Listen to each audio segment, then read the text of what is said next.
Previously on Lost. I'm not listening! Tell you something, that freak of yours, he needs some serious discipline. I mean, he runs around like a little bitch. You leave him alone. Keep your hands off him. Give me a fucking break. He's probably a queer. He's gonna grow up, end up cutting his dick and balls off and changing his name to Michelle. Only one person who I believe is truly qualified to be president of the United States, and that is our friend Hillary Clinton. By the way, this is a side issue. I've always thought Michelle Obama looked like something was wrong with her. Her shoulders are wide enough to put 3 men's heads on. And of course, you know the classic thing of a male. You could have 3 heads on a male's shoulders and only another head on a woman's shoulder. What do I do, Lord? Destroy the child.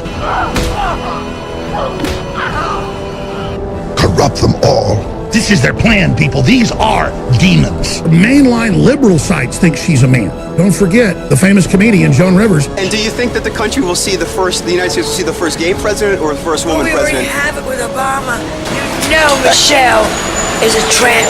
Deader than a doornail in a routine operation. Dead on arrival. Shoot your mouth off, honey. You will die. Liberal. I can tell. I want to start by thanking Harvey Weinstein for organizing this amazing day. This is possible because of Harvey. He is a wonderful human being.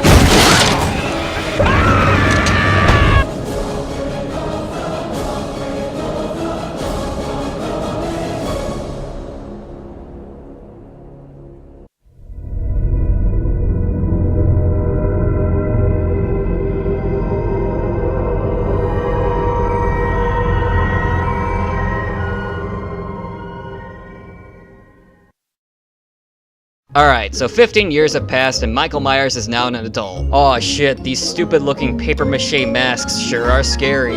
God damn, I wouldn't want to bum the freak out. You got feelings for this big idiot? Is that what it is? What's the dick going on, Ishmael? What the fuck, man?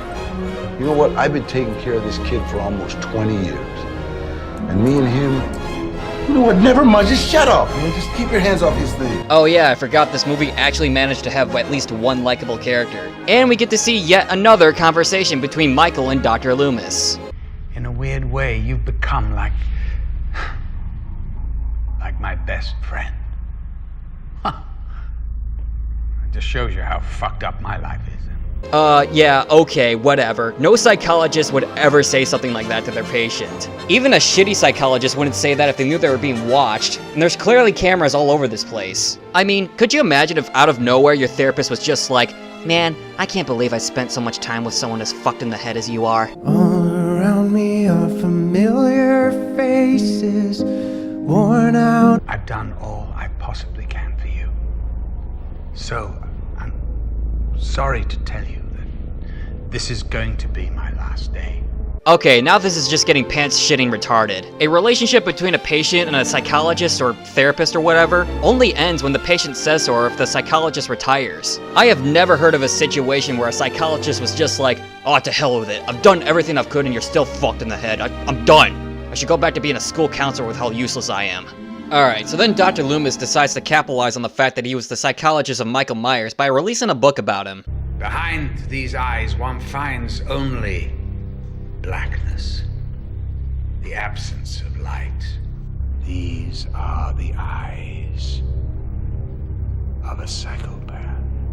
Now, here's something that really irritates me about this version of Dr. Loomis. Now, those of you who remember the original might have noticed that this speech sounds very similar to this speech from the original.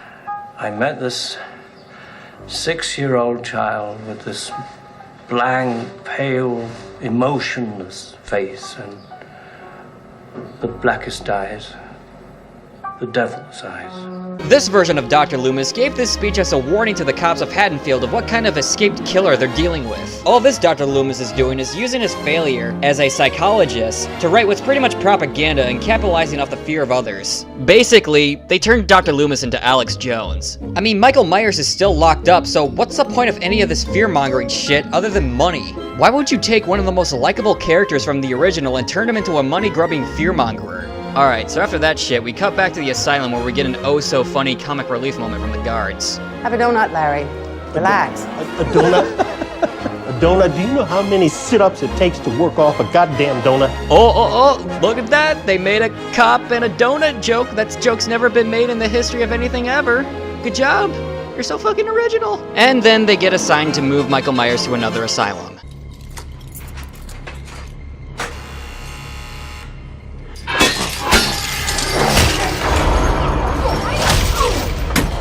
Okay, this doesn't make any goddamn sense. When did Michael gain such superhuman strength that he can just break through all of these chains and just obliterate these people? Maybe this would make more sense if you were as vague as to what made Michael snap when he was a kid, but you decided to go into excessive detail as to why Michael Myers is crazy and made him feel real, like this is an actual kid that went nuts. So what, now he has superhuman strength? Do you not understand how the changes you've made is now working against the rest of the film? Well, I guess even Rob Zombie knew how dumb this whole scene was, because in the director's cut, he replaced it with a rape scene. Wait, what? Yep, these two guards just rape a female patient right in front of Michael Myers' room like nothing horrible is gonna happen. You know, aside from the fact that a patient just got raped, obviously. I'm sorry, but if you're gonna have a scene this horrific, at least have it serve a purpose. This scene just comes straight out of nowhere and it's just there for shock value. And nothing this bad ever happens again in the film. Not even Michael does something this horrific. I'm not even scared, I just feel like I need to take a shower. Hey, stop! Why? I just don't get it. I always catch you fuckers watching this sick shit. This is sickening. Padre, el Hijo, el Espíritu Santo. Oh! I'm gonna try to put these handcuffs on you right now, Mikey, and then we'll get you back into your own bed, okay? And the only likable character in the film is killed not even more than halfway through. I was good to you, Mikey. I was good to you, Mikey. Don't wanna close my eyes. I don't wanna fall asleep 'cause I miss you, babe. And I don't wanna miss a thing. 'Cause even when I dream of you, the sweetest dream. So after that, we cut to a truck stop where we're introduced to some random trucker. Naughty girl. Naughty girl. Okay, who the hell watches porn and says, ooh, naughty girl? I don't know, personally I'd be too busy jacking off.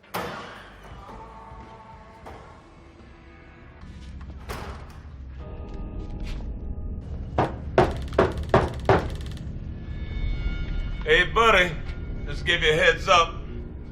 I got a Taco Deluxe Supreme talking back.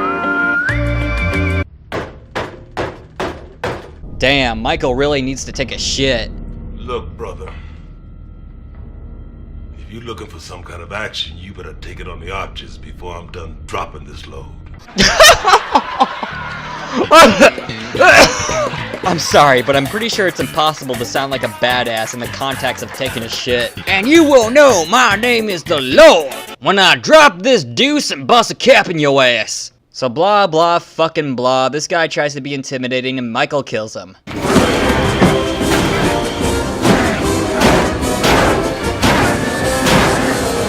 Okay, I can't be the only one who sees how ridiculous this scene looks. This doesn't look scary or exciting, it just looks like he's bullying this guy in the school bathroom. Stop it! Seriously, you're mean, I'm gonna tell on you. Alright, so Michael finally stabs this guy and takes his clothes and... You know, something just occurred to me. What was the point of extending Michael's escape? I mean, sure, I sort of understand extending the origin story. It was a failed attempt to add depth to Michael's character. But what exactly did we gain from dragging out his escape? Well, we learned where he got his clothes from and... that's it! Rob Zombie's Halloween. Answering the questions that you had in the original, like, where did he get his clothes from? I mean, everyone was wondering that with all the murder and shit. Like, where the fuck did he get his clothes? Did you wonder where he got his clothes? I sure wondered where he got his clothes. And I guess it's implied that he escaped by stealing a truck, but it doesn't even show that. So I'm just left here wondering how he's able to fool all the other truckers when his head looks nothing like the trucker he just killed. He's not even the same race as the other trucker. Oh shit, is it racist to point that out? Shit. And again, this goes back to what I said about the original, how it knew it was supposed to summarize these events. you know, so it wouldn't get boring. And maybe I'd be willing to excuse this if it was at least exciting, but it really wasn't. I'm serious. Stop it. Why do you hate me so much? So, after 49 fucking minutes, and God knows how many minutes of me analyzing this film, we're finally introduced to our supposed main protagonist, Laurie. You know, I think the last film that I saw that introduced its main character this late into the film was The Phantom Menace.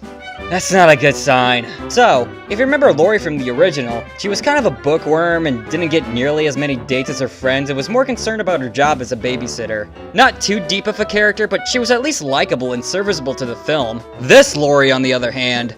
Guess what, Mom? Mr. Nichols touched me the wrong way. Oh, Mom! Okay, that is so not funny. You want a screwdriver, Mommy? You want a hammer? Look at this, Mom. This is literally the first scene that she's in. The first fucking scene! I'm done! I'm fucking done with this shit! Wait, Lloyd! Wait up! Leave me alone, Tommy. Oh, okay. And she's open about how much she doesn't want to be around this kid that she's babysitting. That's just great. Oh my god, I'm still tired from that last take. So then we cut to Michael, who finds this old abandoned house.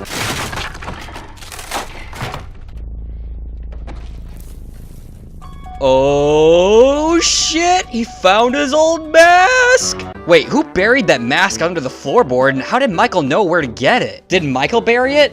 If so, then how did he find time to bury his mask and rebuild the floorboard after killing his family? How would he even be able to do that as a fucking kid? I mean, I remember having shop class in middle school, but I don't remember doing anything that elaborate. I just remember making a shitty birdhouse. That's actually a lie, I slept through most of shop class. So, since Laurie is such a likable babysitter, she starts messing with the kid that she babysits. The boogeyman lives in there. Oh no, Tommy. Don't even joke about it. I'm serious. Oh no, it's pulling me. Oh no, Tom. It's pulling me in. Ha ha ha. You know, I sympathize with this kid. No, really. That clip right there, perfect way to summarize this movie's attempt at comic relief. Guess what, Mom? Mr. Nichols touched me the wrong way. Oh, It's a killer. It's a killer. Come on, hurry up. Chill, spaz monkey. Oh wow, Spaz Monkey.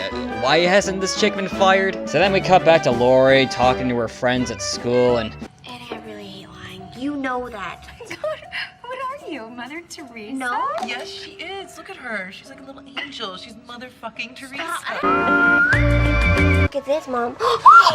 I don't mean to sound conceited, but I'm like the fucking hottest cheerleader they got. So Lady Fuckface gives us 3 new cheers to learn. Yeah? So I'm like, hey, why don't we just Rocket Commando flash some snacks?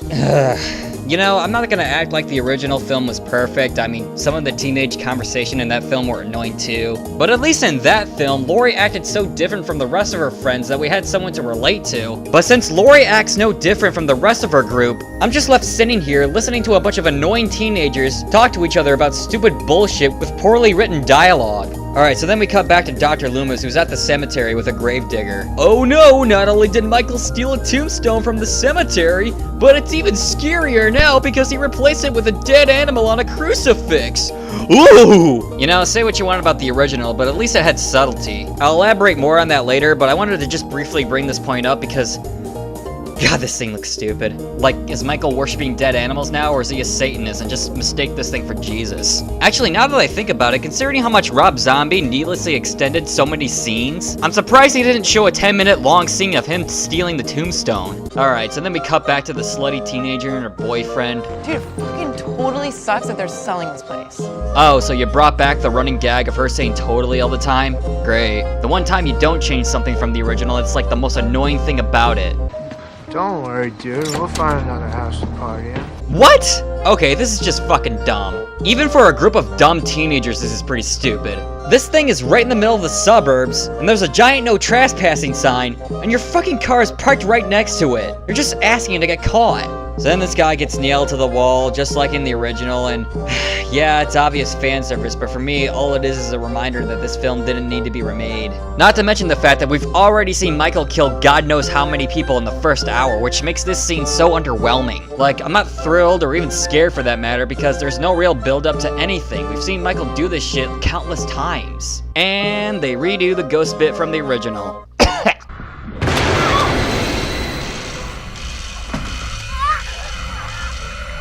No, you don't understand. He's trying to turn you on. I wrote a blog post a while ago about why I f***ing hate Rob Zombie films. Because this is what it does. It appeals to, like, the male fantasy. So then we cut to Loomis at a gun shop, and for some reason I can't help but think of that one scene in Borat. What is the best gun to defend from a Jew? If you want to blow its fucking head off, this is what you want. 357 Magnum. Wolf mainspring, polyagonal rifle. Come on and make my day, Jew. I don't know, I guess when I'm bored I just think of much better movies to watch. Then Lori goes out with her friend Annie, and literally right after she leaves, Michael comes to kill her parents. Can't go 5 seconds without a kill, they'll just bore our audience.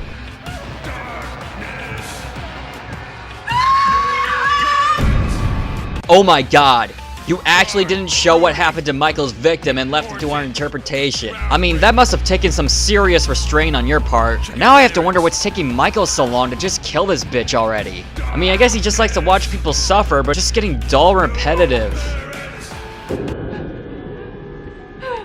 Ugh, stop dragging this scene out. I don't care. Alright, so then we cut to Lori babysitting that kid from earlier. I heard that on Halloween night, the boogeyman sneaks out and attacks kids who don't believe. You know what, Tommy? That is true. Oh my god, the boogeyman's here! We're gonna die! Tommy, we're gonna die! Well, you're fucking fired. I mean, if she was his sister, I would totally get it. But why would you be dumb enough to scare some random kid that's not even related to you when you're getting paid to watch over him? Am I missing something here? It's not appropriate babysitter behavior, Lori. Oh, so they acknowledge the fact that she's a terrible babysitter. You know, something just occurred to me. This movie tried to make Michael Myers into a tragic character to sympathize with and failed. They turned Dr. Loomis into a pretentious propagandist, and they made Lori just as stupid and obnoxious as the rest of her friends. So with all that being said, who the fuck are we supposed to be rooting for in this movie? Hey Rob, if you want us to give a shit about what's going on, you have to at least give us one character we can identify with in some way, shape, or form. This is like basic screenwriting 101 and you failed miserably. I think it does prove that he's here in Haddonfield. It was a Halloween prank.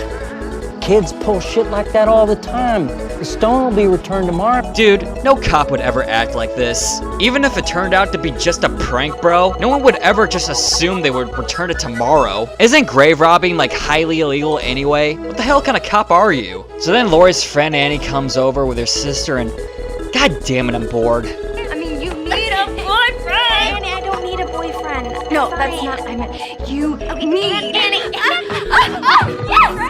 Yes! You know, these girls aren't really talking so much like teenagers, so much as teenage guys. Yeah, I've seen women talk about how hot guys are, but in terms about bragging about sex, I've rarely seen women go to the extent that these girls do. That's usually just a guy thing. I mean, I guess it would be weird if someone like Rob Zombie was an expert on how teenage girls talk, but when you miss the mark by this much, it's pretty damn distracting. Hey freak, you want some of the young stuff? You like that? Well, come and get it. Not to mention annoying as hell. I read your book.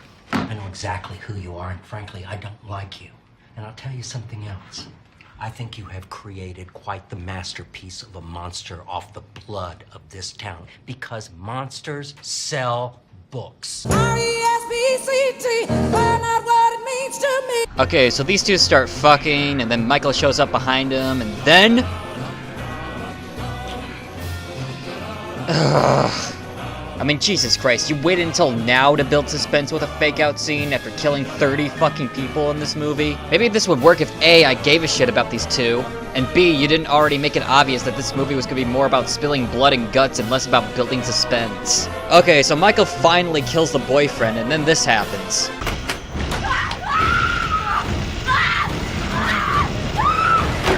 I have to admit, this shot is actually kind of clever. By cutting to the outside of the house and giving no sound, it's left to the audience interpretation as... Okay, never mind. It immediately cuts back to the inside of the house. What was the point of holding on to that shot for so long if you're just gonna show us what was going on inside anyway? Was it to show us that no one outside of the house can hear what's going on the inside? Because that was already established with all the other deaths that have occurred inside a house. So then it cut back to Lupin and the cop, and they take the plot twist from the original Halloween 2, where Laurie Strode turns out to be Michael Myers' sister. 17 years ago, I respond to a 911, which turned out to be the Myers woman's suicide, and I see this beautiful, innocent baby sitting in this bloody mess. I omit her from the report. I drive her to another town and drop her off at the nearest emergency room, and I think that this is going to be the end of it.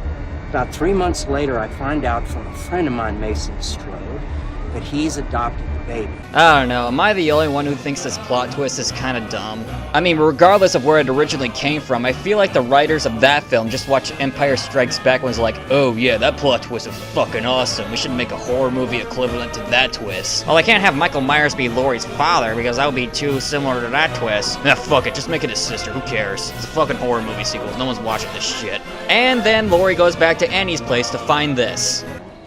Dead person in the suicide forest? I'm gonna call the police. I'm gonna have Why didn't you kill her? Were you trying to hold her hostage to drag Laurie into this? Because you could have easily have done this with her parents. How did you even know these two were friends? Like, what is your motivation?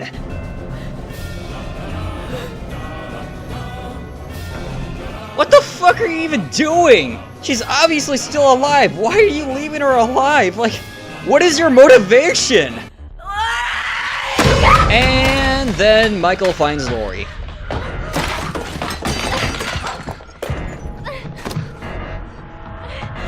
Oh look, that one music stinger from the original is back, and it barely matches the scene. I don't know, I feel like the stinger worked a lot better than the original because the only thing that was going on was Laurie running away from Michael and yelling for help. And as Michael got closer, the more intense the stinger got. But here, it just feels out of place when you've got all this fucking noise going on. Plus, I guess Rob Zombie thought the stinger just wasn't good enough, so he had to add even more overdramatic, generic-sounding horror movie music.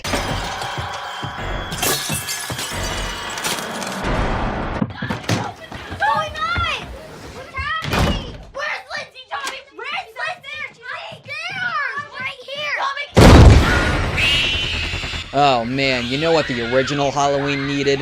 Jump scares and shaky cam. Okay, I think now's the best time to talk about Rob Zombie and his style of filmmaking. Alright, since Rob Zombie has developed a cult following, I decided to check out some of his other works. Particularly The Devil's Rejects, The Haunted World of El Super Beasto, and even some of his music. And to be honest, I think the guy's kind of overrated. His music just feels like generic heavy metal music that doesn't really stand out. And his music videos are just an eyesore most of the time. Like, oh wow, flashing lights in a negative effect. That's so hardcore and totally not headache inducing. I guess it doesn't help that it's hard for me to get into heavy metal music, but I really like Nightwish and Breaking Benjamin, that's sort of metal. As for his movies, well, the reason why I brought up The Haunted World of El Super Beasto is because I remember thinking it was really funny when I was like 15. But looking back, it just feels like a failed pilot for an Adult Swim show that never got off the ground. But to be fair, this song is still really funny to me. It's alright to jerk off to cartoons. The Japanese do it every day.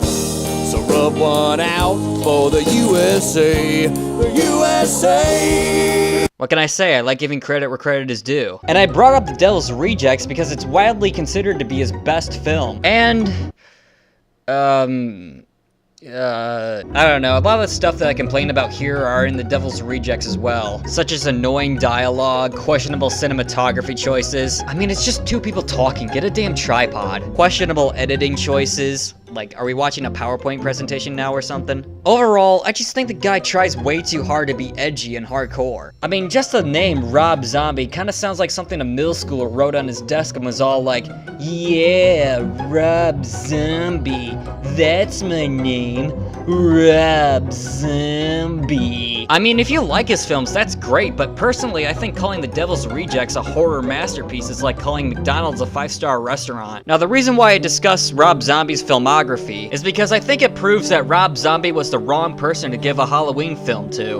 Like I said earlier, what was great about the original Halloween is that it had subtlety. I mean, look at the way Annie's death was handled in the original. What was scary about this part of the film for me was just the fact that we barely got to see what Michael did to Annie, and it happened in such a claustrophobic area. It felt like we were watching a real death on screen and could do nothing about it. In the remake, it's all just gore and torture porn. Same goes for the design of Michael Myers. Yeah, I can't believe I waited this long to talk about this shit. I know Michael Myers is supposed to be scary, but did he really need such an over-the-top design? I mean, he's like 10 feet tall, he looks like a football player, and he's got really long hair that makes him look like, well, Rob Zombie. Does anyone else find this to be incredibly pretentious? Like, is this Rob's way of saying, yeah, bitch, I'm so hardcore, I might as well be Michael Myers himself? God, you'd almost think he's compensating for something. Alright, enough of that soliloquy. Let's go back to talking about this shitty scene. So then the cops come to Laurie's house, and the cops are like, you gotta lock this door! And she's all like, I can't, I don't know if he's still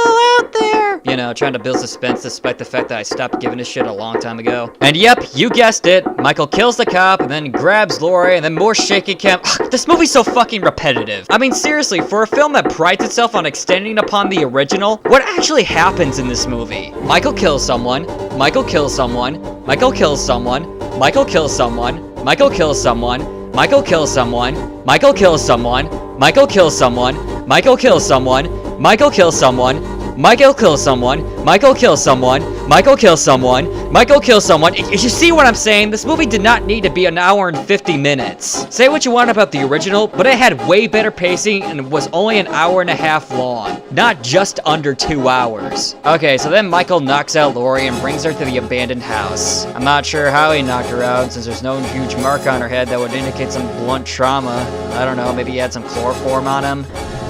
Linda, wake up! Linda, wake up, please! She's dead, you fucking idiot! I mean, I know there's no blood and guts everywhere, but how cold do you think that body is by now? She's touching it. So then Michael shows up and tries to tell Laurie that she's his sister by showing a picture of her when she was a baby. And because she didn't read the script, she's just confused. And I'm confused too, because how do you even know that's her? So then Laurie stabs him, and the movie implies that Michael is indestructible, which makes less sense in this version because of how much we got to know Michael from childhood. Then Laurie finally escapes, and this happens. Michael! Stop! It's me, Samuel.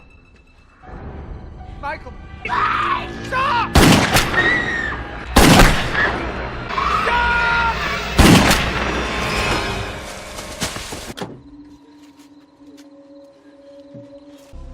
Was that the boogeyman?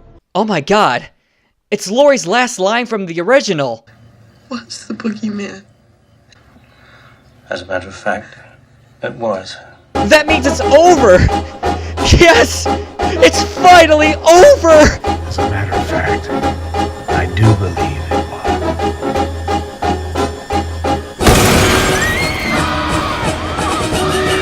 God fucking damn it! It's not her fault. It's my fault. I failed you. Oh wow, they actually gave this version of Dr. Loomis a character arc. I thought he was just gonna be an asshole throughout the whole film, but good job, Rob Zombie. And it even motivates Michael to stop killing. But unfortunately, it's too late for Michael Myers, and the cops gun him down despite the fact that he surrendered. The end. Oh wait, never mind. That's actually the alternate ending that I found on YouTube. No, what actually happens is that Michael gouges out Loomis's eyes, and because Laurie is so fucking stupid in this film, she runs back into the abandoned house, and the movie goes on for 15 more minutes. Kill yourself! This movie can end literally anywhere at once, and it just keeps going on and on and on and on, like it's such a good movie, and it just needs to keep going and showing us all of this shit. And I just don't fucking care!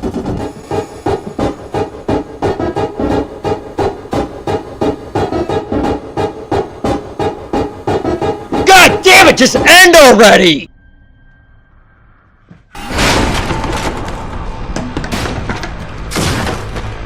Yeah, okay, great. He's punching drywall. That's so fucking scary. I can see why this movie is still going on. It has so much to offer in terms of scares. So then Laurie grabs Lupin's gun, and rather than just shooting Michael in the face and ending the movie, she just runs. God, the padding in this movie is just... I don't even know what to say at this point. So then Laurie falls out of the roof and gets knocked out, and once she gets up, it becomes a one-on-one standoff. Then Michael tackles her out of the window, and Laurie gets knocked out again! Totally not redundant. And when she gets up again, she finally shoots Michael in the face. And the movie ends with Laurie giving the audience a migraine.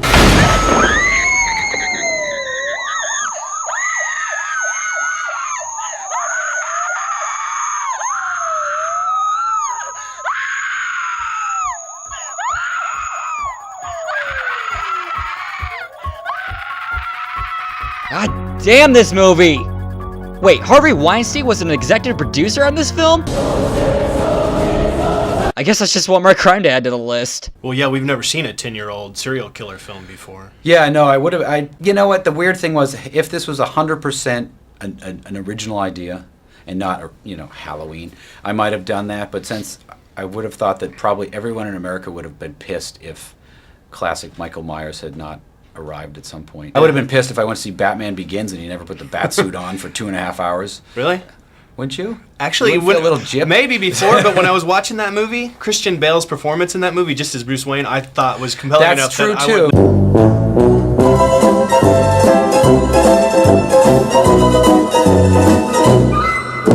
too. So, that was Rob Zombie's remake of Halloween. This is totally a movie that needed to exist, right? I mean, who didn't want a version of Halloween that was overly long, had no likable characters, no subtlety at all, and overall treated its audience like complete dipshits that wanted nothing but blood and gore with no substance? I mean, it's not like the series already had a shit ton of terrible sequels, but you know what? At least it's finally over. Dr. Loomis is dead. Laurie shot Michael Myers point blank in the face. They brought closure to the story, and there's absolutely no reason to continue it. Oh, fuck you! It's time to jump up in the air. Jump up, don't be scared.